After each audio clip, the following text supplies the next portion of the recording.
Le Mans. Un circuit, une course, un mythe et en 2014, le retour d'une des marques qui en a écrit l'histoire, Porsche. Difficile de rater le retour de la marque allemande dans la Sarthe, là où elle s'est déjà imposée 16 fois, un record. Et pour marquer encore plus le coup, cette année, les Porsche Carrera Cup britanniques et françaises se sont invités en course d'ouverture des 24 heures pour un affrontement hors championnat. 61 voitures prendront le départ à 11h15 sur le circuit de 13 km 600.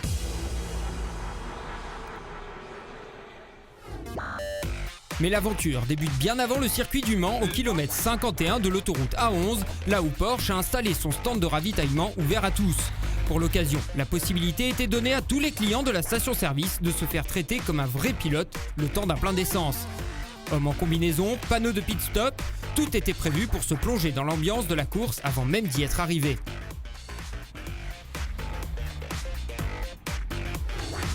Cette année, la firme de Stuttgart joue sur tous les fronts, en LMP1, en GT et en course d'ouverture avec la Porsche Carrera Cup. Pour le directeur général de Porsche France, si la marque est omniprésente au Mans, ce n'est pas un hasard. Vous savez, Porsche ne fait pas seulement de sport automobile par prestige, mais par principe.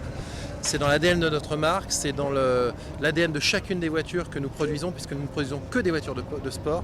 Donc il est très important pour nous d'avoir un programme au plus haut niveau et de montrer par ce programme qu'on est capable aussi de réinventer la voiture de sport avec cette hybridation qui, rappelons-le, permet de gagner à peu près 30% de consommation par rapport à la même voiture l'année dernière. Donc c'est vraiment une révolution. La dernière fois que la Carrera Cup avait fait son apparition en levée de rideau des 24 heures du Mans, c'est en 2010. Pour que le projet voit à nouveau le jour, il a fallu attendre 4 ans et Porsche France n'y est pas pour rien, comme nous l'explique Michael Dreiser. L'initiative du projet vient des organisateurs de la Porsche Carrera Cup française avec ceux de la Carrera Cup Grande-Bretagne. Nous avons proposé l'idée il y a 2 ans et dans une de nos assemblées où tous les organisateurs de Carrera Cup étaient présents. Tout le monde était très enthousiaste pour envoyer leurs pilotes et avoir un représentant sur la grille. Ici, on a finalement 17 nationalités au départ. En effet, 17 nations sont représentées, allant de la France à la Nouvelle-Zélande, en passant par la Chine ou la Russie. Et au total, c'est 61 voitures qui prendront le départ.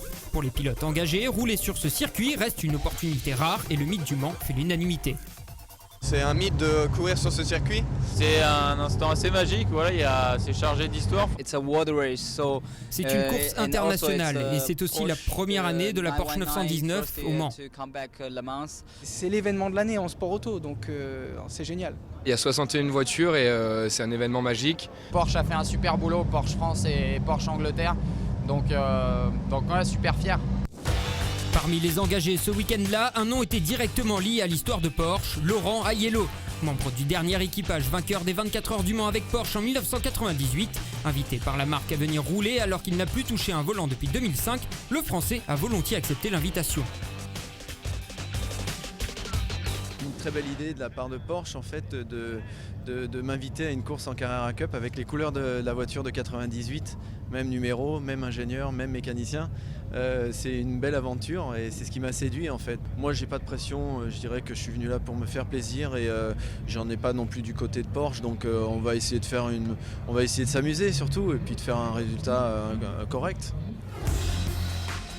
Intégré au paddock des 24 heures du Mans, le village Porsche Carrera Cup était ouvert au public et pour certains, l'accès à l'hospitality permettait de vivre l'expérience dans des conditions idéales.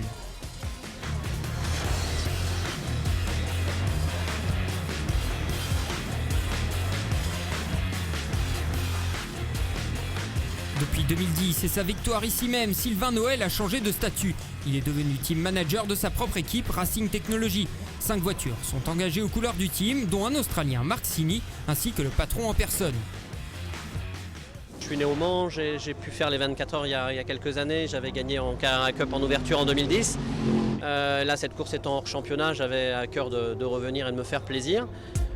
L'Australien Mark Sini fait partie des heureux élus à pouvoir prendre part à la course. Il est intégré à l'équipe Racing Technology. Le pilote est connu de Sylvain Noël, alors pas d'inquiétude. Il y a eu pas mal de demandes autour de cette course exceptionnelle. Je pense que s'il y avait eu 80 voitures engageables, elles auraient été engagées. Donc on a eu des demandes de tous les pays du monde.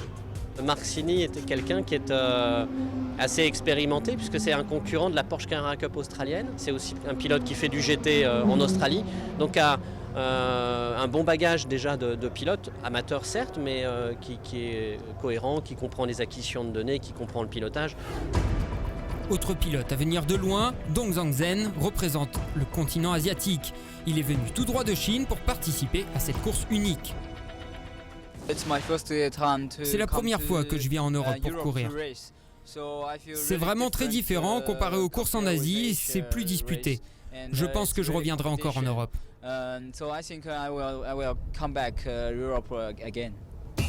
Après des qualifications difficiles, le champion en titre Gaël Castelli partira 22e sur la grille. Mais pas de quoi entamer le moral du pilote, l'arbre compétition. Il y a un peu de pression, mais c'est beaucoup de plaisir. Je suis venu là pour CR Championnat, donc c'est une course, je vais me faire plaisir. Je vais essayer de remonter pour faire une très belle course et puis d'essayer de finir dans les 10, ce serait le top. Issu de la monoplace, Tom Dillman a su s'adapter rapidement aux courses en peloton de la Porsche Carrera Cup pour pointer à la 4e place du championnat. Forcément, il est venu ici avec de grosses ambitions. C'est ma 4e course en berline. J'ai débuté cette année après 10 ans de monoplace. Donc le fait d'être déjà devant et de me battre avec les meilleurs pilotes Porsche et les spécialistes, c'est vraiment top. Là on part en première ligne, donc c'est sûr que c'est une très belle course pour se montrer devant toutes les équipes d'usine. En l'absence du leader de la Cup comme les Dogard, Maxime Jousse, 2e au provisoire, devient le fer de lance du drapeau tricolore face aux autres nationalités. Il y a les 2-3 meilleurs pilotes de la Super Cup qui sont là, il y a Kevin Estre qui fait son retour qui est là également, il y a les pilotes anglais et tous les pilotes français, donc je pense que le niveau est quand même très haut. Dans les 6-7 premiers, on retrouve à peu près tous les pilotes qui étaient devant dans leur championnat respectif, donc le niveau est là et c'est une bonne opportunité pour nous encore une fois de se montrer. Autre animateur en championnat et espoir Porsche Carrera Cup France, Steven Palette est le challenger parfait. Il vient ici sans aucune pression particulière. Je suis là pour faire une bonne perf. Après, on va vraiment tout donner. Il n'y a pas de pression, c'est hors championnat. Aujourd'hui, je pars 9e. Donc, sur un circuit comme ça, avec beaucoup de lignes droites, tout est permis, clairement. Chez IMSA Performance, l'envie d'être bien placé est autant assumée en catégorie A avec Nicolas Armindo qu'en catégorie B avec l'expérimenté Laurent Pasquali. Ayant participé au 24 heures du Mans en 2008, faire des relais d'1 heure, voire double relais de 2 heures, m'a jamais dérangé. Donc je vais rester concentré pendant 45 minutes et donner le maximum. C'est un circuit compliqué, il faut surtout rester à fond pendant 13 km. Donc c'est pas évident au début. Je pense qu'il faut une vingtaine de tours pour vraiment se remettre dans le truc et trouver les petites subtilités du circuit. Pour Nicolas Armindo, ce week-end au Mans est l'un des plus chargés de l'année puisqu'il joue sur tous les fronts. On est sur le circuit des 24 heures, on peut rouler dessus qu'une seule fois par an et j'en profite à max. Donc effectivement je roule en Carrera Cup et en même temps aux 24 heures. Je suis 6e sur la grille de départ, j'aurais préféré être sur les 2 premières lignes. Maintenant j'ai malheureusement eu un peu de trafic dans mon tour vite, ce qui m'a un peu pénalisé. Mais on a le potentiel pour jouer sur la première ligne. Enfin, celui qui représente l'une des plus grandes chances de victoire française ici, c'est Kevin Estre. 2e en 2010, le pilote Tsunami RT revient avec un seul objectif, la victoire. Quand on part favori, c'est sûr que les gens attendent beaucoup de nous, donc il faut essayer de faire le job et de pas faire de faute. Après, j'ai pas mal d'expérience maintenant, donc je pense que je peux supporter la pression. Et puis voilà, je suis content de faire une course en France devant beaucoup de fans. Les 61 pilotes ont maintenant rejoint l'après-grille, prêts à en découdre sur cette course unique qui ne compte pour aucun championnat. Seul le prestige d'une victoire au Mans est en jeu. Lors des qualifications, Kevin Estre s'est emparé de la pole devant Tom Dillman. Le néo-zélandais et pilote de la Super Cup Earl Bamber occupe la 3e place. En catégorie B, Laurent Pasquali a réalisé le meilleur temps devant le Norvégien Roar Lindland et le Britannique Carl Leonard.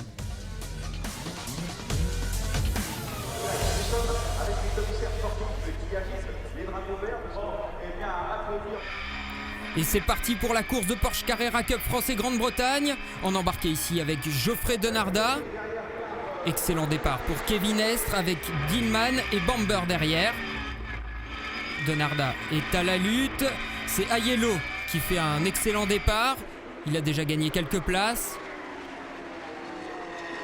Derrière, sa bataille entre Lonnie Martins et Nicolas Armindo pour la 6e place. Les deux pilotes se connaissent bien, ils s'affrontent toute la saison en Porsche Carrera Cup France.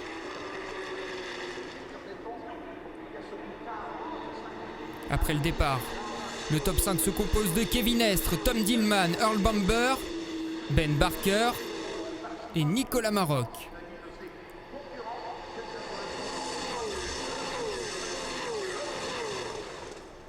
Alors que pour la 2e place, Tom Dillman est déjà attaqué par Earl Bamber. Earl Bamber qui va tenter de passer au freinage. Ça y est, c'est fait. Il peut maintenant entamer sa remontée sur Kevin Estre. Aux portes du top 10, sa bataille entre Maxime Jousse, Laurent Aiello et Sylvain Noël. Laurent Aiello qui est parti 14e, il a déjà gagné quelques places.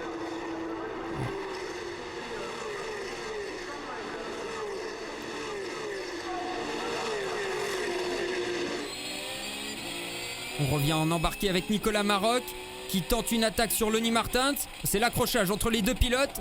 Maroc part à la faute.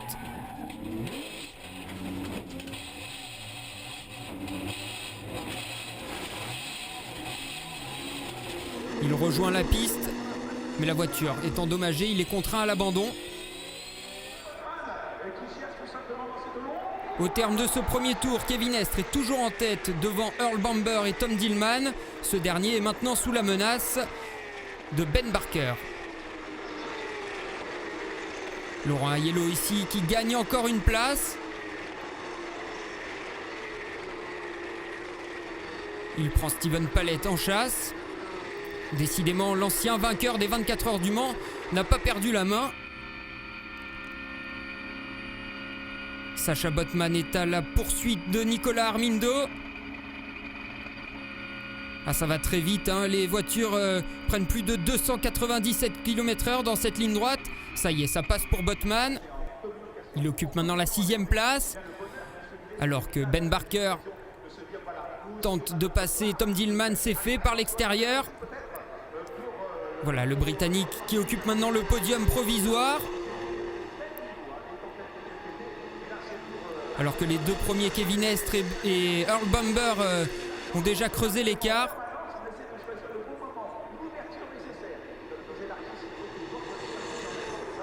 Tom Dillman qui tente de prendre l'aspiration à Ben Barker. Il se porte à la gauche du pilote. Ah oui, Ben Barker qui ferme les portes forcément.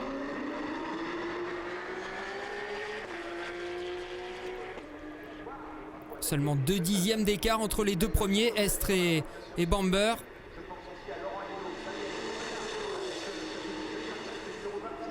Et moins d'1 dixième entre Barker et Dillman. Dillman qui se décale encore. Bamber aussi se décale pour attaquer Kevin Estre. Ça passe pas, c'est un petit peu court pour le Néo-Zélandais. C'est pas passé pour Dillman non plus. On assiste vraiment à une belle bagarre en tête.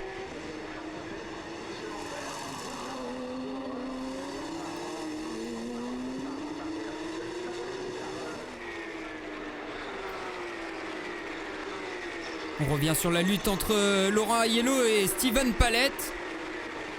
C'est une vraie lutte de génération entre un ancien pilote officiel Porsche et l'espoir Carrera Cup France. Steven Palette qui ne fait aucun complexe. Voilà, il attaque Laurent Aiello dans la redescente après la chicane d'un lobe, mais Aiello ne se laisse pas faire.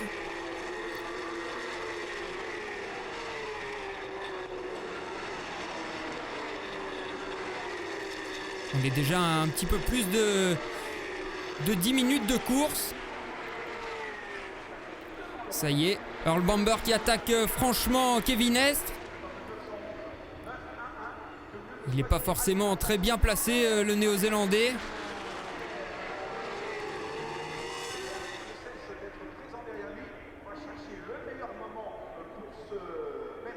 Peut-être ici à l'aspiration dans la ligne droite des Hunaudières. Les voitures qui sont réglées spécialement pour ce circuit. On va les passer. Oh, le contact entre Estre et Bamber. On dirait même que la voiture de Kevin Estre a décollé. Oh là là, et Bamber qui subit une crevaison à l'arrière gauche. C'est fini pour le pilote néo-zélandais. Ah, c'est ça, la voiture de Kevin Estre qui a carrément décollé au contact et qui est venu crever le pneumatique du néo-zélandais. Apparemment pas de souci pour la voiture du français qui continue sa route. Ça n'a même pas profité au Britannique derrière qui n'a pas refait son retard. Aiello poursuit sa folle remontée. Il a passé Armindo maintenant. Il est bientôt aux portes du top 5. Il a Sacha Botman en ligne de mire. Et derrière Palette qui se fait de plus en plus pressant sur Armindo. Et forcément tout le monde veut bien faire. Hein, et les dirigeants de la marque sont ici. Ils observent, ils regardent.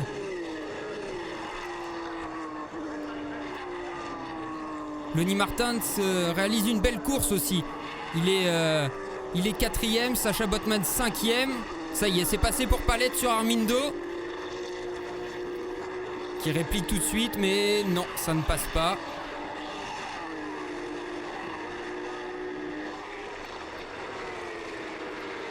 Alors un petit point sur le top 5. Estre, Barker, Dillman, Martins. Derrière Botman, Aiello, Palette, Armindo. Voilà pour le top 8. Maxime Jousse qui entame sa remontée aussi après un départ en 11e position.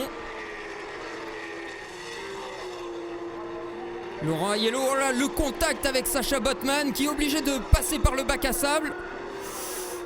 Où c'est chaud pour l'habitué de la Porsche Carrera Cup France, Sacha Botman, qui conserve son bien malgré tout. Hein. Même s'il a coupé, il n'a pas levé le pied. Hein, parce que s'il a coupé, c'est pas de sa faute, c'est parce que Aiello l'a touché.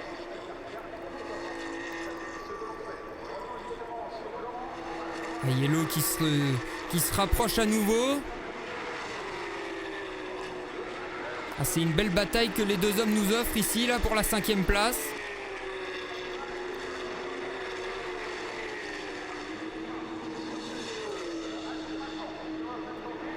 Botman qui va carrément fermer la porte dans le bas-côté, mais Aiello a l'expérience qui se déporte. Contact entre les deux hommes.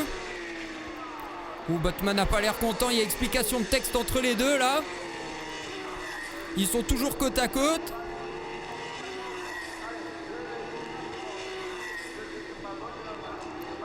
Botman qui coupe carrément, il passe de l'autre côté du vibreur. Alors on le voit, hein, il fait des grands signes à Aiello. Coup de volant, mais...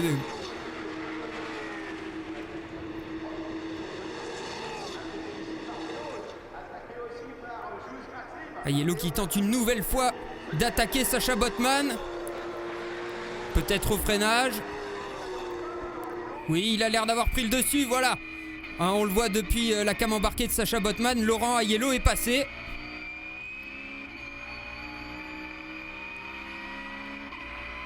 Ah, le pilote de la numéro 26 qui est déchaîné, vraiment déchaîné. Nicolas Armindo, lui, est à la lutte avec Meadows.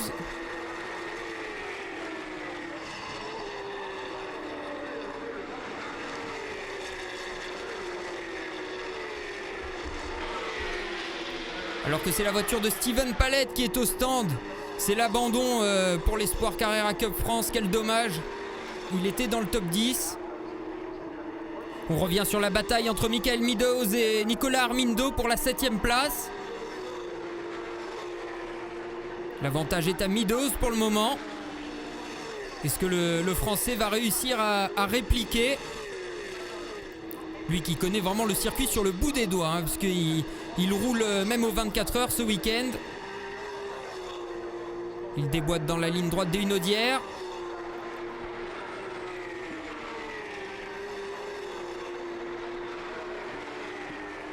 Et ça y est, c'est fait. Nicolas Armindo reprend son bien. Derrière, c'est Maxime Jousse. Et on voit aussi Gaël Castelli, là, qui est à la lutte avec Romain Monti. Oh là là, c'est le contact. Les 3 voitures partent à la faute. Il y a aussi Antunes dans l'affaire. Et je crois que ouais, c'est ça, c'est l'abandon hein, pour Monti, Castelli et Antunes. Décidément, week-end noir pour le champion en titre de la Porsche Carrera Cup France. Maxime Jousse qui s'attaque maintenant à Meadows. Alors que Nicolas Armindo a réussi à creuser un petit écart. Voilà, dans la chicane Dunlop, ça passe pour Maxime Jousse. Il est sur un très bon rythme. Hein, puisqu'il va même passer Nicolas Armindo un peu plus tard. Il y a de quoi avoir des regrets pour Maxime Jousse. Il a l'air vraiment à l'aise dans cette course. Il occupe maintenant la 7e place.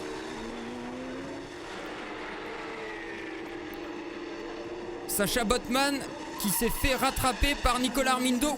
Nicolas Armindo qui part à la faute. C'est le bac à gravier. Alors que devant, c'est Kevin Estre qui vient de crever. Kevin Estre qui était en tête.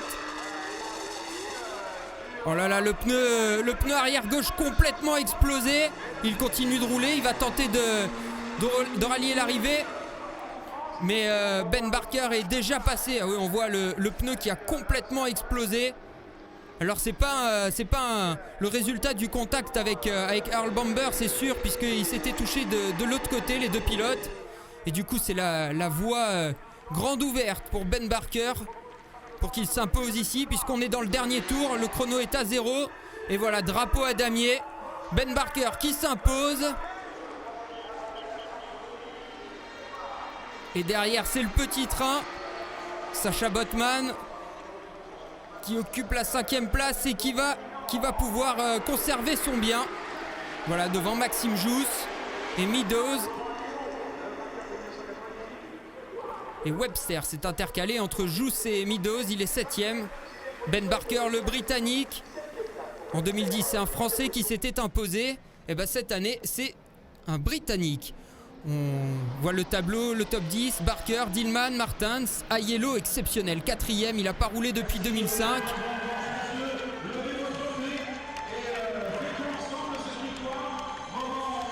Et sur le podium, on a 2 Français. Avec Tom Dillman et Lonnie Martens. Superbe perf des Frenchies. Mais le grand vainqueur, c'est Ben Barker. En catégorie B, c'est un Français qui s'impose avec la victoire de Laurent Pasquali. Devant Jean Glorieux, le Belge, et Karl Léonard, le Britannique. Superbe victoire pour Laurent Pasquali. C'est terminé pour cette édition 2014 de la Porsche Carrera Cup France et Grande-Bretagne. Cette course d'ouverture des 24 heures du Mans a tenu toutes ses promesses. Prochain rendez-vous pour la Porsche Carrera Cup française du 5 au 7 septembre sur le circuit de Nevers-Manicourt, dont vous pourrez suivre le résumé sur Motors TV, bien entendu.